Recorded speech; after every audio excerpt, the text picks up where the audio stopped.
A few brief thoughts then on the uses of radioisotopes, beginning with a nice graphic on radioactive decay. You should know that decay is both random and unpredictable, and you should know what we mean by random and unpredictable.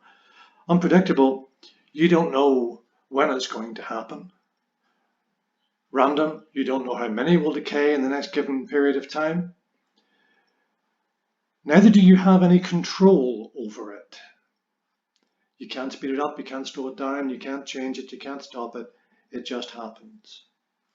So this graphic is showing you the random nature of the decay.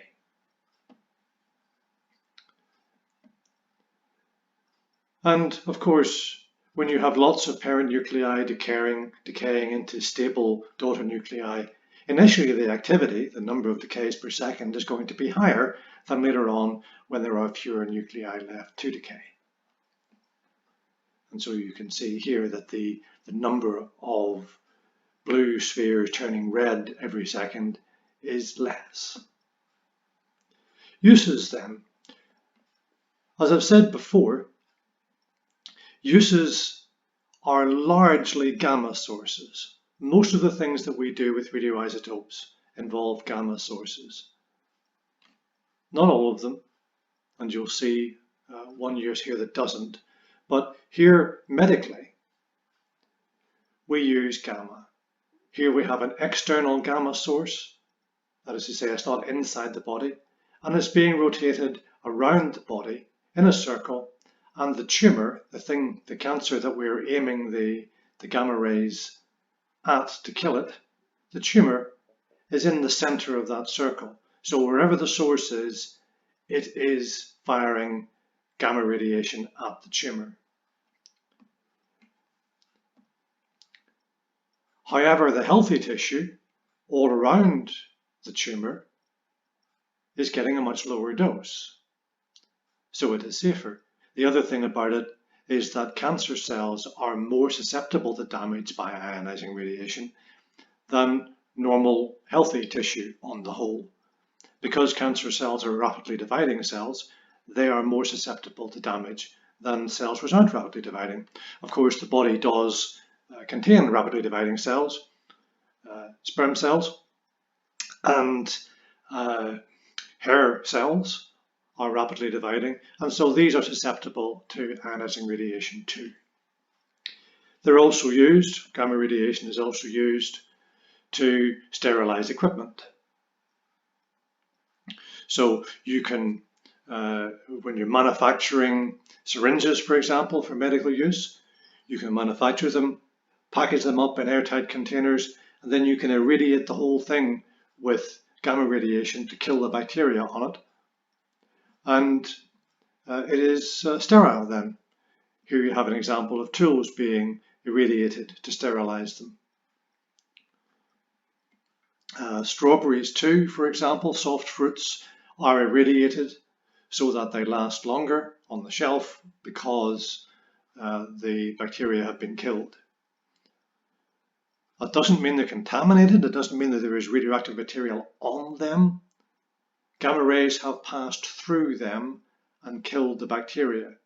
The strawberries themselves are not contaminated, neither is this patient contaminated, neither were the utensils, the surgical instruments, they were not contaminated.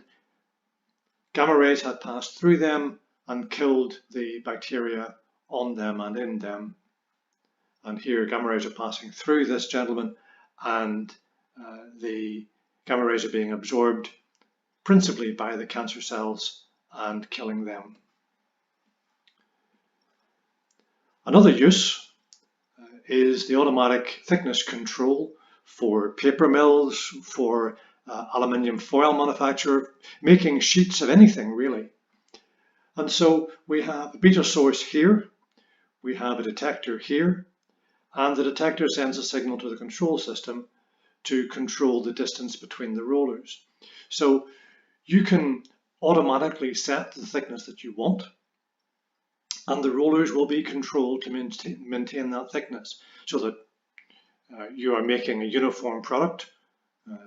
When we buy paper, we want the paper to be the same thickness across the entire surface of the paper. And the manufacturer doesn't want to put more material into that than we're paying for.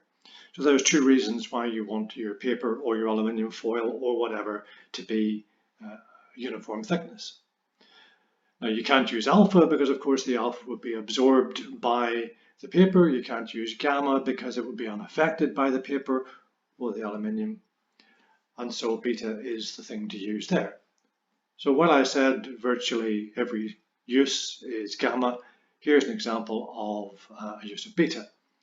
And a smoke detector would be an example of the use of alpha. Now, you can also use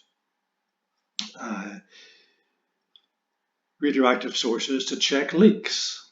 If you had a pipe and you knew that you had water leaking out of your pipe, you didn't know where, if you put a little bit of gamma source into your water, as the water travels down here, when it gets to the leak, the gamma will come out with the water. And so as you move your detector across the surface, maybe the road, you'll detect a constant reading where there is no break in the pipe, but here the gamma will be building up and you'll get a bigger reading, so you'll know where your leak is. And the same thing, of course, whatever the liquid being carried or even the gas being carried in the pipe would be. Traces in medicine, again, gamma source, where you inject the radioisotope into the body and you can follow its path around the body using a gamma camera. You can check for overactive or underactive thyroid glands. You can check for the uptake in the tumor, so you can find the tumor in the lungs or the brain. And it has a short half-life of hours so that the healthy cells are not overexposed, but you get a constant reading during the procedure so that you can make your measurements and make your conclusions based on them. Radioactive dating, well, there are two principal uses for this: dating rocks, very old things, and dating once living things using carbon dating. So dating rocks, you have uranium-238 in the rocks, and it decays ultimately to a stable isotope of lead. Well, that takes about 4.5 billion years for the half-life. So you can tell from knowing the concentration of uranium-238 that you would expect and knowing the concentration of lead that you have, you can work out how long it's been since that rock was formed.